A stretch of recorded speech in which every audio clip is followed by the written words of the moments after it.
Welcome to Stirring Strength, Perspectives on Mental Health and Addiction. I'm your host, Dean Anderson. And once again on the show, I had him on a previous show, but now on the first time on this show, we have a friend of mine, Laird Brush. Laird. Hi, Dean. How are you? I'm wonderful. Wonderful. It's great to be here. Awesome to see you. As always, a pleasure. Yeah, we haven't seen each other enough lately.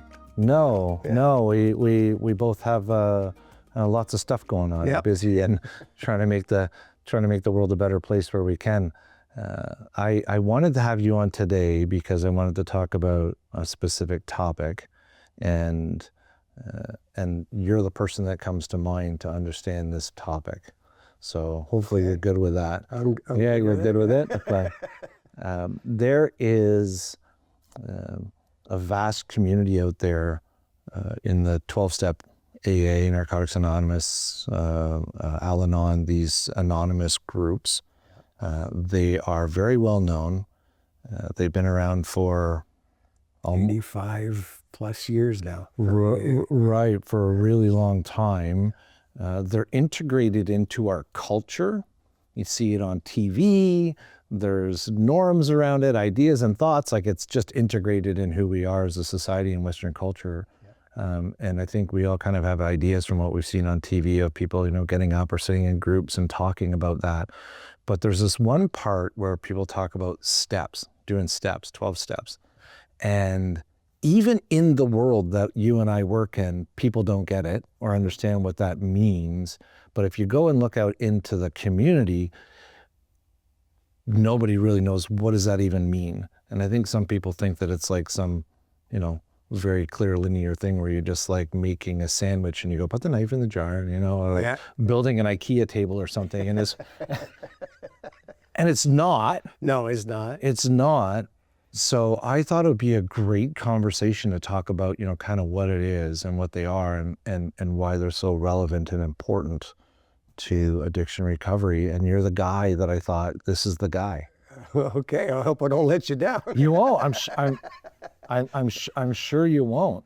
I'm a bit of a 12-step thumper, if you will. Okay. So it is one of my favorite topics. There is a lot of misconceptions about it, even with people in the recovery world that think that you do 1 to 12 and you're done. I've often thought that in all my wisdom, if I could rewrite the steps, so after the first step, which is where we admit powerlessness and that our lives have become unmanageable, I would have added 2 words. Now what? Right? Because when I was active in my addiction, I could admit I was alcoholic, as if my life was a mess. And I just assumed that's the cards I was dealt. That's just the way it is. That's how it's going to be. I needed a now what. And a now what was to kick me into step 2, step 3, step 4. Okay, step 5. yeah.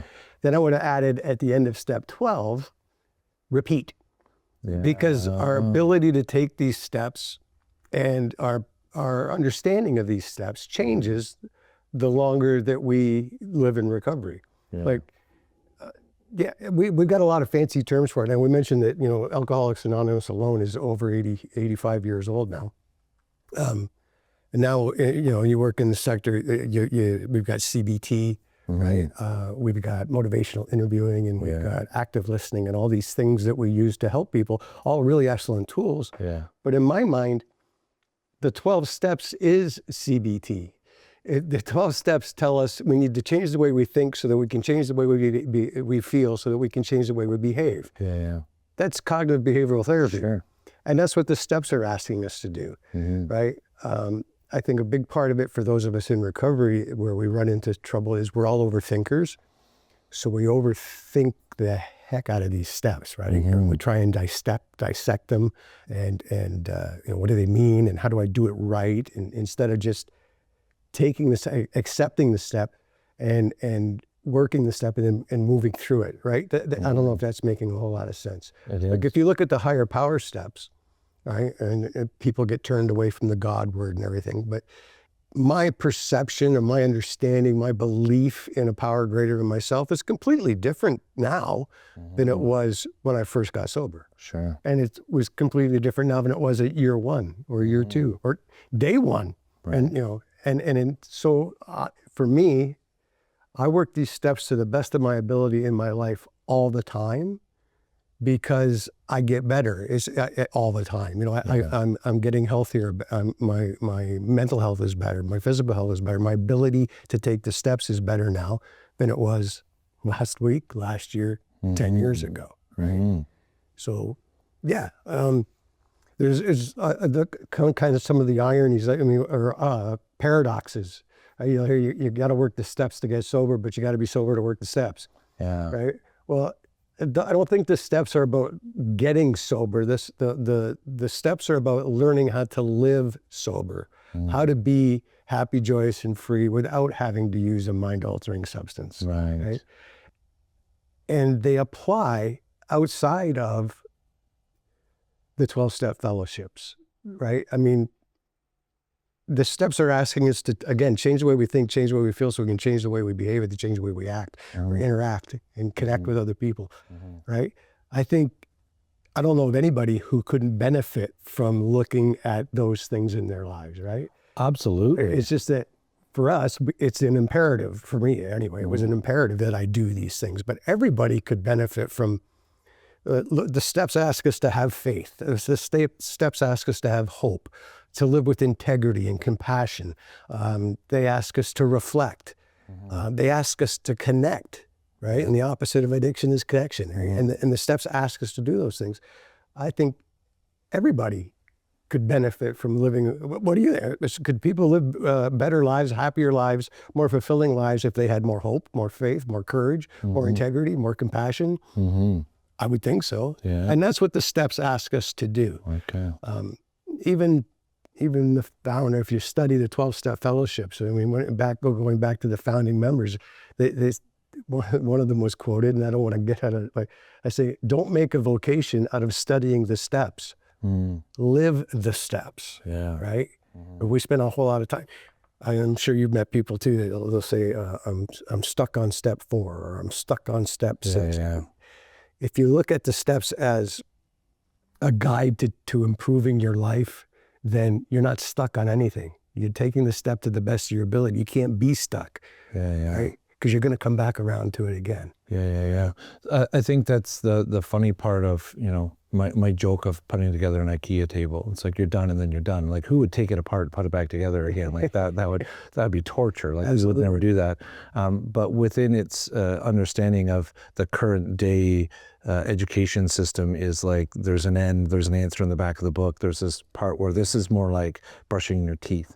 You don't stop, you keep doing it. You do it every day, and you get up and you do it again, and then you go dirty them again. And you keep doing it for longevity, for health, for increased hygiene and those things. So this is, I think they often you hear say it's a way of living. It is. Opposed to a task to get rid of something.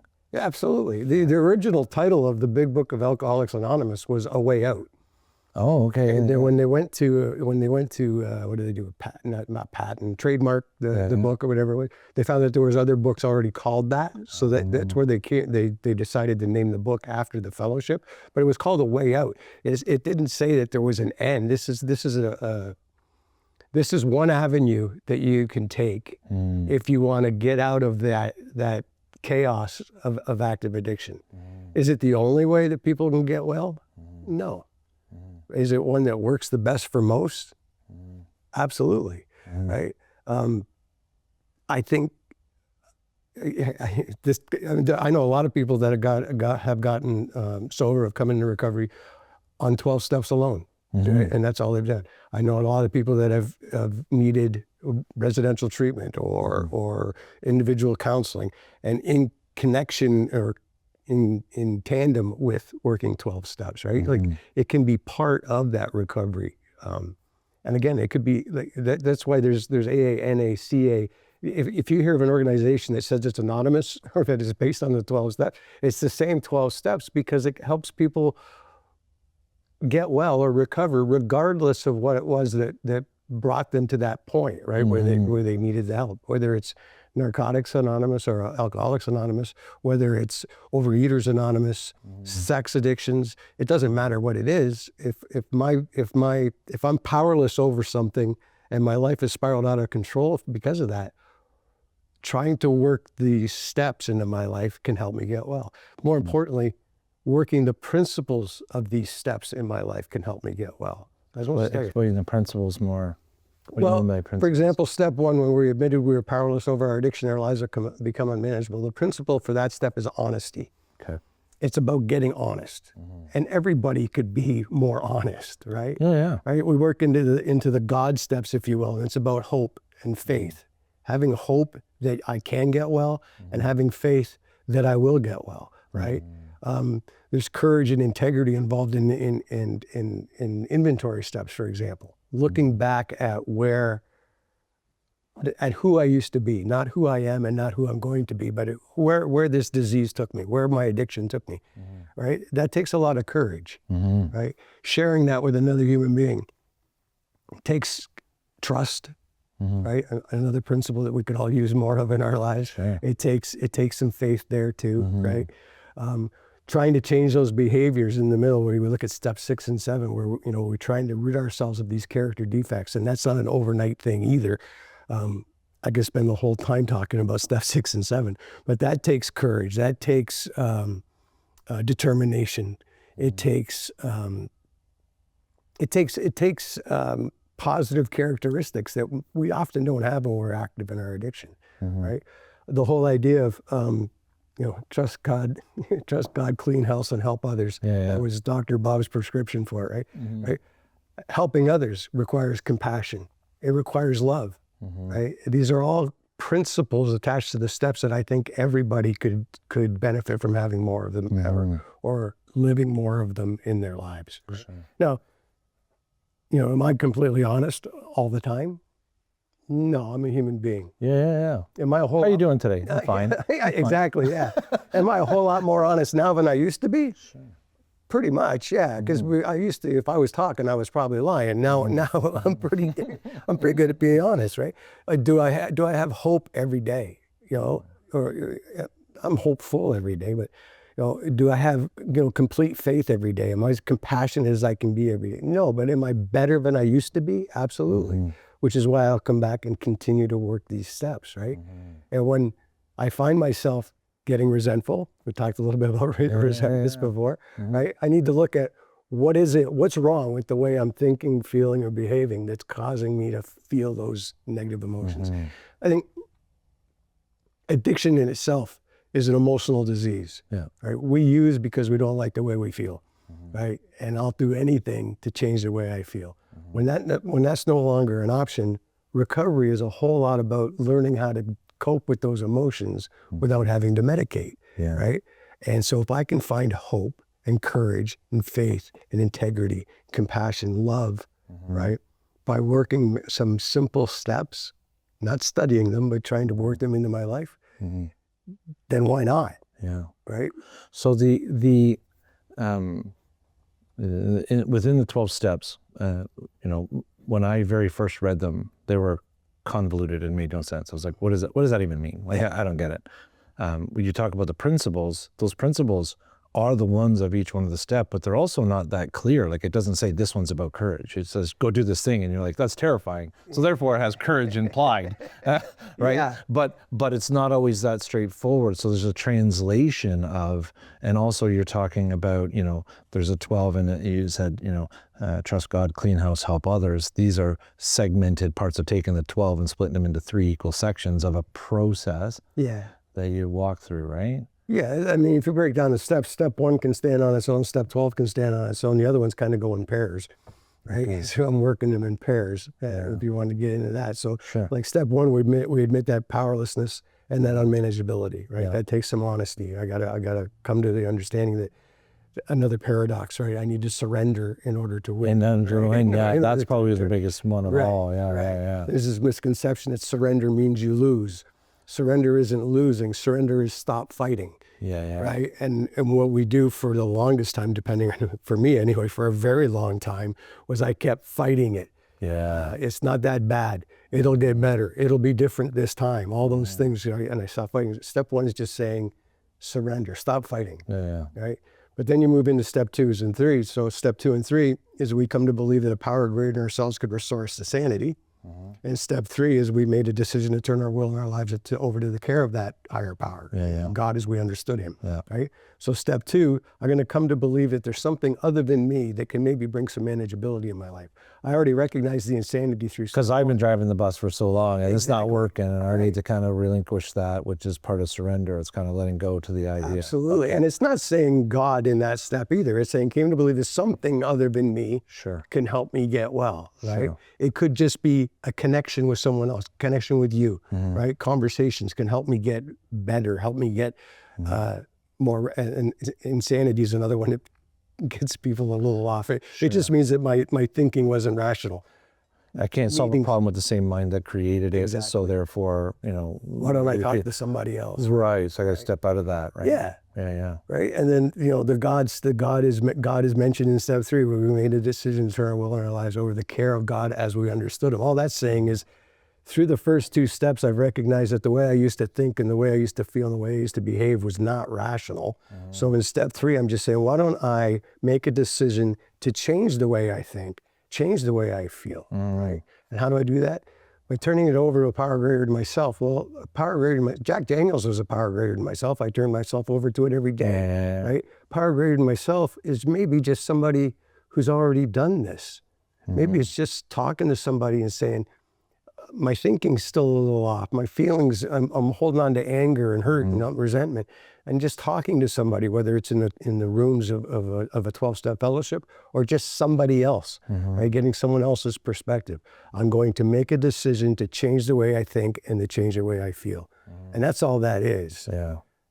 It's a decision. I haven't done anything yet. I recognize my old thinking is wrong. My old feelings are a little screwed up. Now I'm going to decide that maybe I should change that. Okay, so this is the thing, right? So 1, 2, 3, where they say steps, there's no tangible, stand on one leg and jump up. They're all internal things where you're kind of coming to those. Right. And then there's the old saying, there's three frogs on a log and 2 decided to jump off. How many are on the log? Well, it's still 3 because they only decided. They didn't do anything about it. That's right. Yeah, exactly. All right. So then we go, now we're into 4, 4 and 5. We're pairing them up. We're pairing up 4 and 5. So in step 4, we're going to do an inventory. So step 4 says we're going to do a searching and fearless moral inventory of ourselves. And this is another example of, can I take this step 100% one time through? I'm going to do a searching and fearless moral inventory.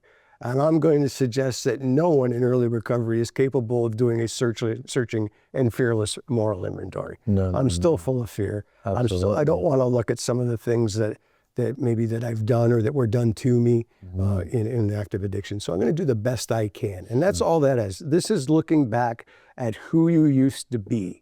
Because I can't change unless I know what it is I'm changing from. Right.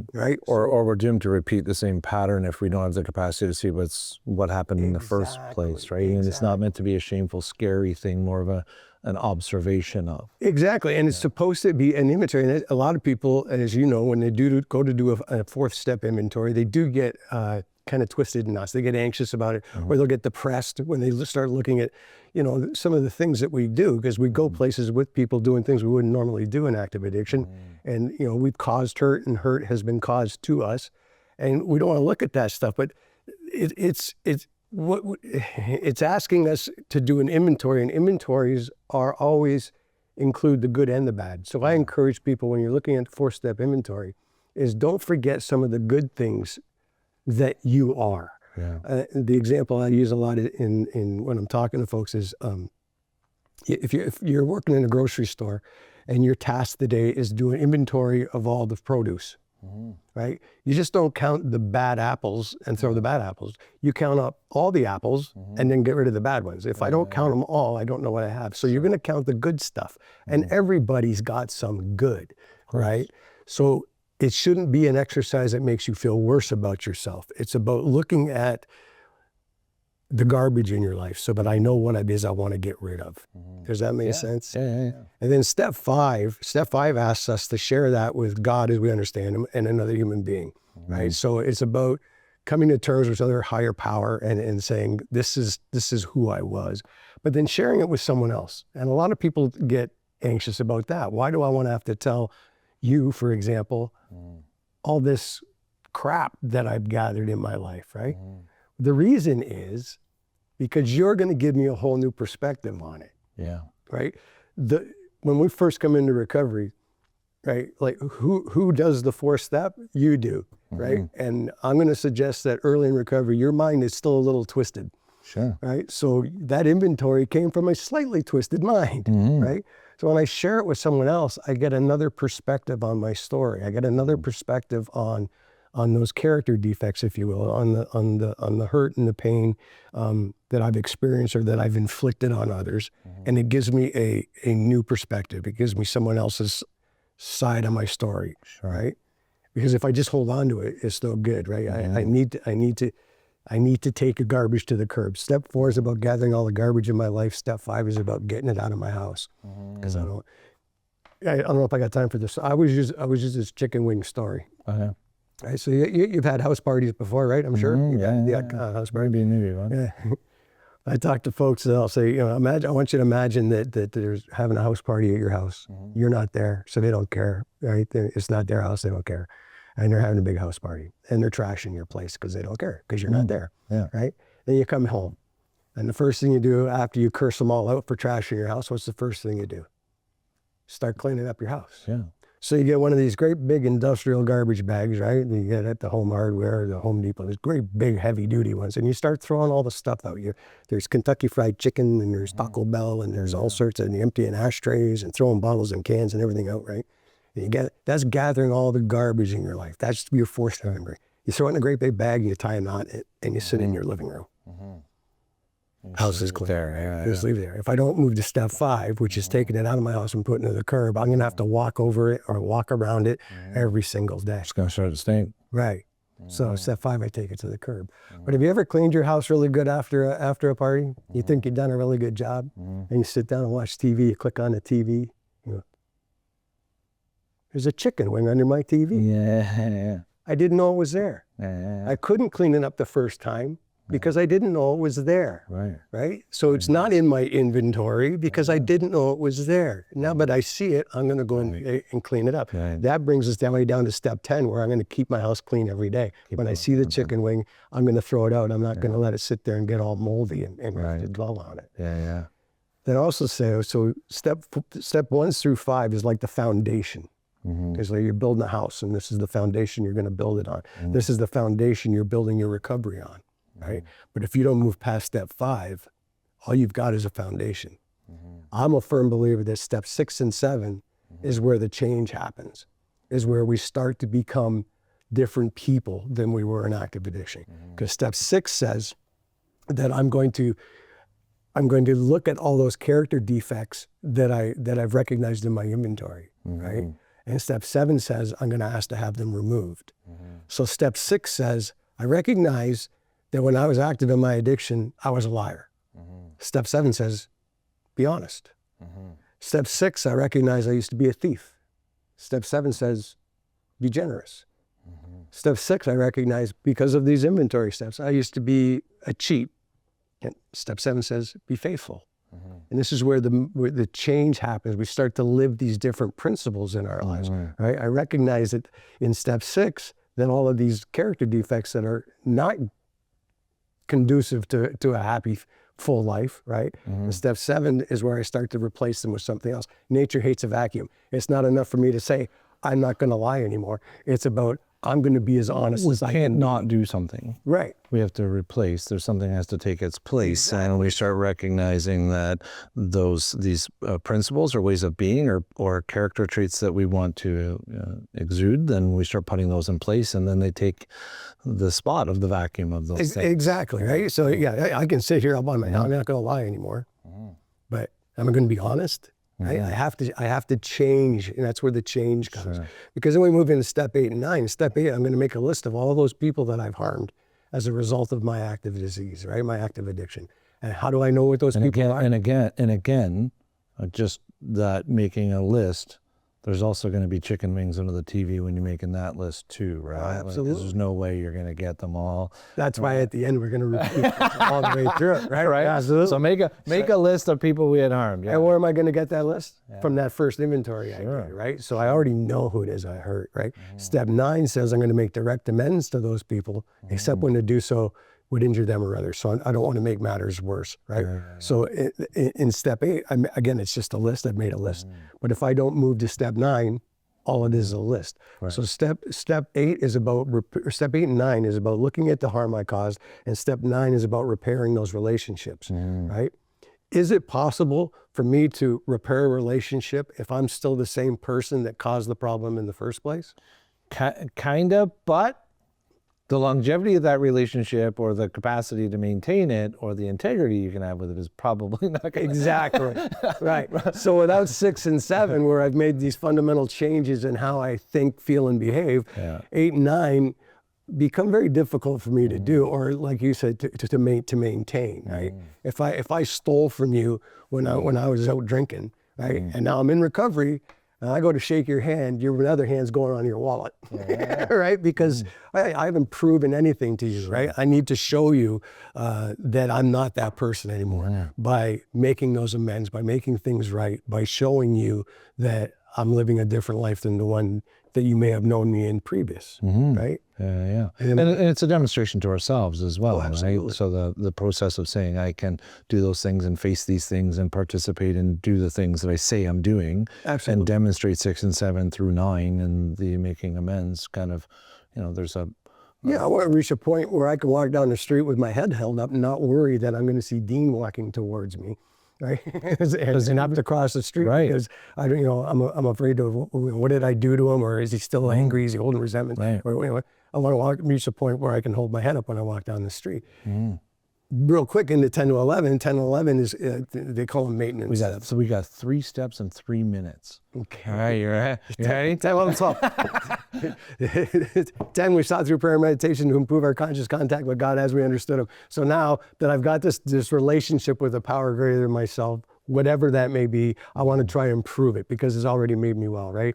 In step 11, I'm getting all confused. That's okay. Slow down. We're all right. So 10, 11, and 12 are maintenance steps. These are the things that we're doing to maintain and kind of keep the status quo.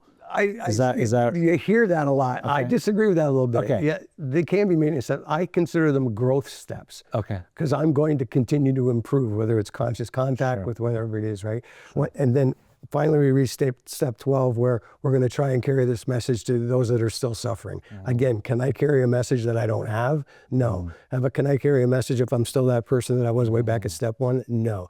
All right. So then at the end of step 12, repeat again, because there's chicken wings I've left behind. My ability to be honest gets different every day, to have more faith, to have more hope, to have more courage, to express more love, to feel more love, to give more love, changes the longer I'm sober. So after I'm step 12 and I'm carrying this message to the best of my ability, repeat. Let's do it again. Let's do it again. I don't spend a whole lot of time studying what step I'm on. I reach a point where I'm just living these steps in my life every day. I'm living the principles attached to them every day.